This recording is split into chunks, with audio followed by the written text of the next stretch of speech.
এসদিনা পদেনে মনত মন ভাই ৰামে নামে পদেনে মন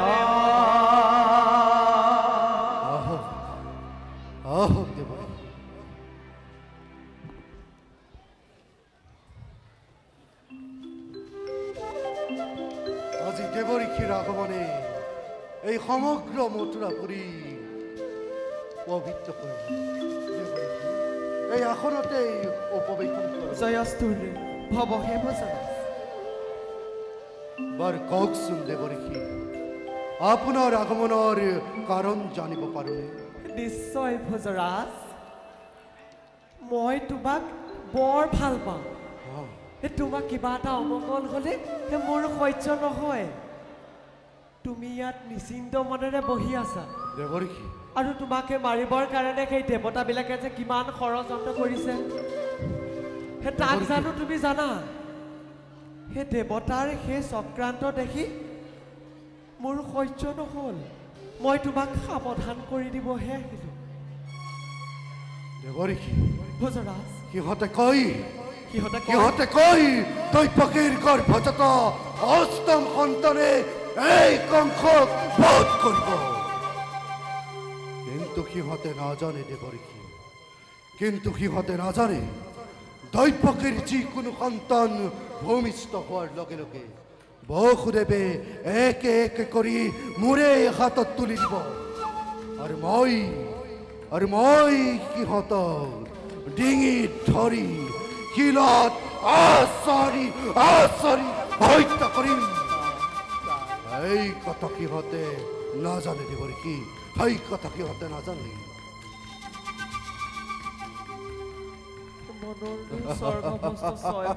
দৈভগীৰ গৰ্ভত জন্ম লৈছে সেই কথা তুমি নাজানা, আৰু সেই কাম তোমাৰ দ্বাৰাই কৰাব লাগিব।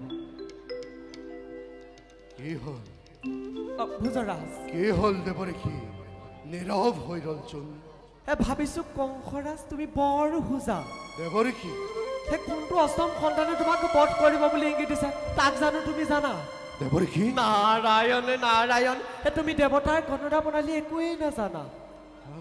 চোৱা, এই পাত এপাত পদ্ম, তুমি যদি এই প্ৰথমৰ পৰা গণনা কৰা অষ্টম, এই অষ্টমে তোমাৰ পাণৰ বৈৰী সঁচা, কিন্তু প্ৰথমৰ পৰা যদি গণনা কৰা প্ৰথম দ্বিতীয়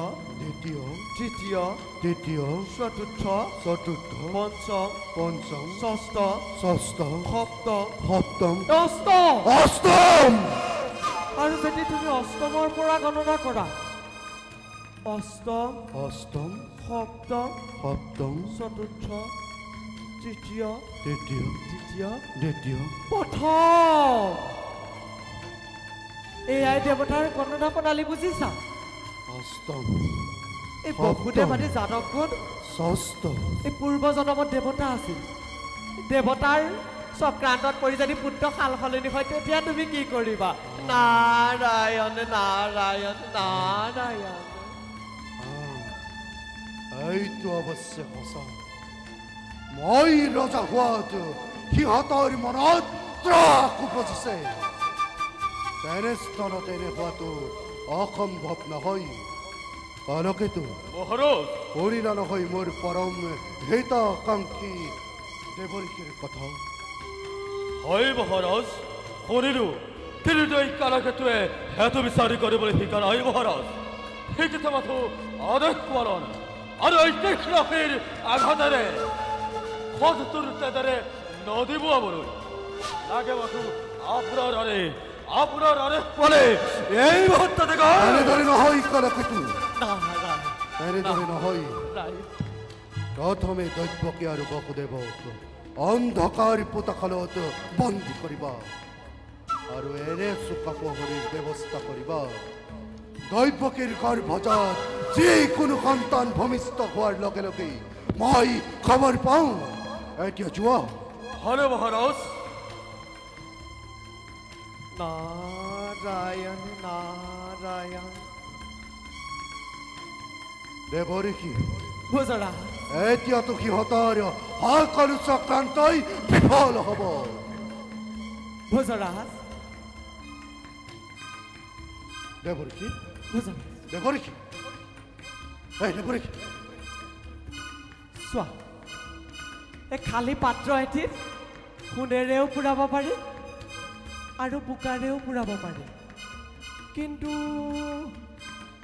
অহংকাৰৰ মন্ত্ৰজনক মস্তিষ্কৰ বিকৃতি ঘটাবলৈ কিমান পৰ লাগিছে। দেৱৰীকি নাৰায়ণ নাৰায়ণ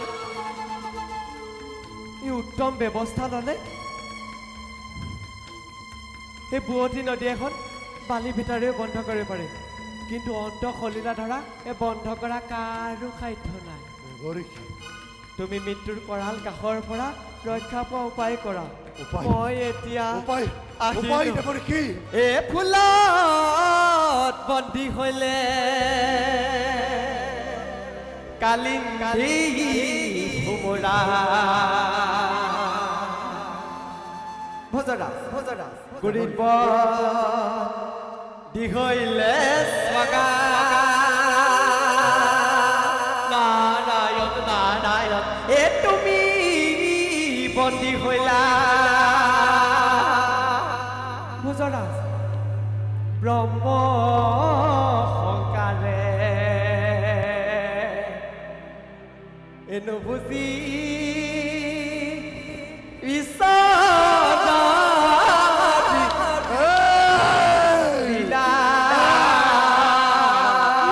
দেৱৰীকি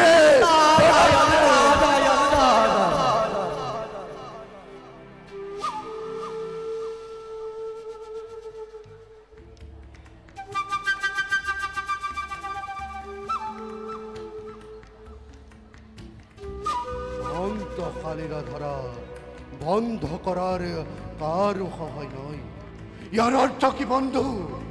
দেৱৰীকিয়ে মোকেই উপহাস কৰিলে নেকি?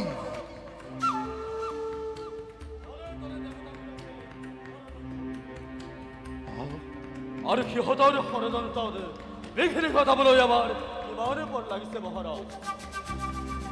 বাৰু কালকেতো প্ৰজাবোৰে মোকেই সিহঁতৰ ভাগ্য বিধাতাৰ বুলি মানি লৈছেনে?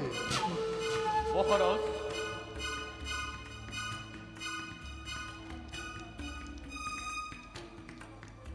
যাদৱ সকলে যাতে আপোনালোকৰ মৃত্যু হৈ উঠি উঠিব নোৱাৰে